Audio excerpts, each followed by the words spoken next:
నమస్తే. ఏ మస్తున్నావు దొరా, ఎట్లా అనిపిస్తుంది? అవునా, అందుకే గోల్డ్ వేసుకున్నావా? ఎట్లా అనిపిస్తుంది ఇలా మొత్తం పండుగ అవుతుంది, ఏం జరుగుతుంది అసలు? పండుగ కేటీఆర్ అనేది నేను ఫస్ట్ నుంచి టీఆర్ఎస్ 2001లోనే జాయినింగ్ అయినా. అప్పటి నుంచి ఒకటే పార్టీ, ఇంకా వేరే పార్టీ చేంజ్ కాలేను. తెలంగాణ అయితే ఎప్పుడైతే వచ్చిందో అప్పటి నుంచి కొద్దిగా పార్టీలో తిరుగుడు తగ్గించిన. ఈరోజు కేటీఆర్ బర్త్డే ఉన్నందుకు స్పెషల్ గా కంపల్సరీ అటెండ్ కావాలని కూడా వెళ్ళిపోయింది. మిస్ అయినా దావత్ ఇస్తురా మరి? కంపల్సరీ. ఏం చేస్తురా? ఆటను గొత్తురా? ఆటలో నిన్ననే బర్త్డే అయింది నాది. అవునా?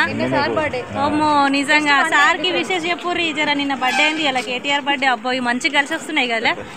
ఎట్లా అనిపిస్తుంది అన్న ఈ అభిమానం అంతా చూస్తుంటే? అభిమానము యూత్ కు చాలా మెసేజ్ అన్నమాట. ఇప్పుడు ప్రజెంట్ ఉన్న గవర్నమెంట్ ఏం చేస్తలేదు. ఇప్పుడు కేటీఆర్ చూసి చాలా నేర్చుకునేది ఉంది కాంగ్రెస్ గవర్నమెంట్. అది ముందుకు ఏంటంటే చాలా మంది ఏదో అది ఇది అంటారు, కానీ ఈ సిటీ హైదరాబాద్ డెవలప్ అయిందంటే కేటీఆర్ వాళ్ళని. ఇప్పుడు రాబోయే రోజులలో సారే మరి గద్దెక్కుతాడు అంటున్నారు. 100% టీఆర్ఎస్ గవర్నమెంట్ వస్తుంది ఖచ్చితంగా. 100%. అందులో ఇక ఏం మార్పు లేదంటారా? ఏం చేస్తారు కాంగ్రెస్ గవర్నమెంట్? రైతు బంధు లేదు, ఏం లేదు. అయ్యో, పథకాలు మంచి పథకాల మీద పథకాలు చెప్పుకున్న వరకే ఉంది, కానీ పథకాలు ఎవరికి వస్తలేవు. వాళ్ళు చెప్పడంత వరకే. పథకాలు అనేది ఎవరికి అందుతలేవు, ఎవరికి చేరుతలేవు. మాకు 10 ఎకరాల పొలం ఉంది, ఇంతమూలు పడుతుండే అమ్మను. ఇప్పుడు అక్కడ అంతా రైతు బంధు అదే.